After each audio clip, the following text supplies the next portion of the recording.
Welcome to easy learning tips.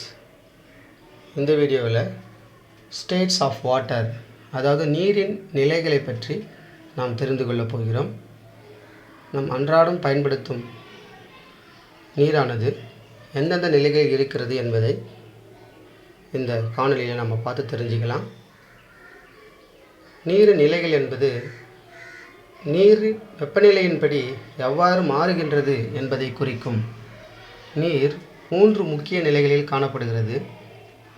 அது திடம், திரவம் மற்றும் வாயு ஆகிய 3 நிலைகளில் காணப்படுகிறது.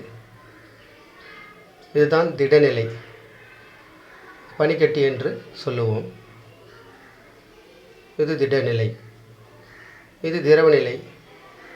இது நம் அனைவருக்கும் தெரிந்த அன்றாடம் பயன்படுத்தும் குடிநீர், திரவநிலை. மூன்றாவதாக வாயு நிலை. நம் நீரை கொதிக்க வைக்கும்போது நீராவி வருகிறதல்லவா, அதுதான் வாயு நிலை. இப்போது நாம் ஒவ்வொரு நிலையாக பார்ப்போம். முதலில் திடநிலையை பற்றி தெரிந்து கொள்வோம். நீர் எவ்வாறு திடநிலையில் உள்ளது என்பதென்றால், இந்த நிலையில் நீர் பனியாக காணப்படுகிறது, அதாவது ஐஸ் கட்டியாக.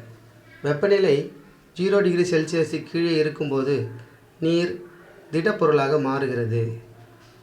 அணுக்கள் நெருக்கமாக ஏற்பாடு செய்யப்பட்டிருப்பதால் வடிவமும் அளவும் நிலைத்திருக்கின்றன. இதற்கு உதாரணம் பனிக்கட்டி, உறைபனி. அடுத்ததாக திரவநிலையை பற்றி தெரிந்து கொள்வோம். நாம் முன்னரே பார்த்த திடநிலையிலிருந்து பனிக்கட்டியானது வெப்பப்படுத்தும் போது திரவநிலைக்கு மாறுகிறது. சாதாரண வெப்பநிலையில் நீர் திரவமாக காணப்படுகிறது. இது நாம் குடிக்கும், குளிக்கும், உணவுக்கு பயன்படுத்தும் நிலை.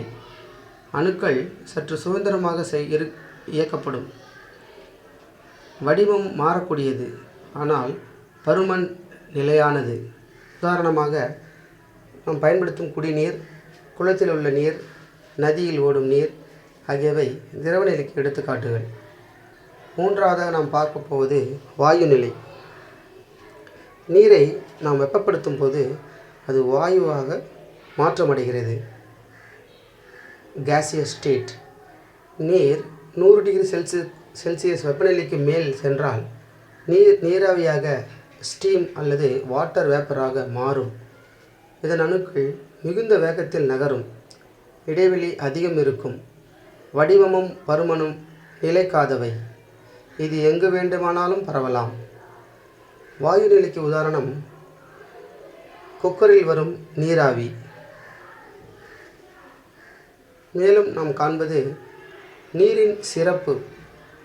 உலகில் உள்ள பல வகையான பொருள்களில் நீர் மட்டுமே திட, திரவ மற்றும் வாயு ஆகிய 3 நிலைகளிலும் காணப்படும். இதற்கு நீருக்கென்றே உள்ள ஒரு தனிச்சிறப்பு. இந்த நீரின் மாற்றங்களை இந்த படத்தின் மூலம் நாம் தெரிந்து கொள்ளலாம். நீரானது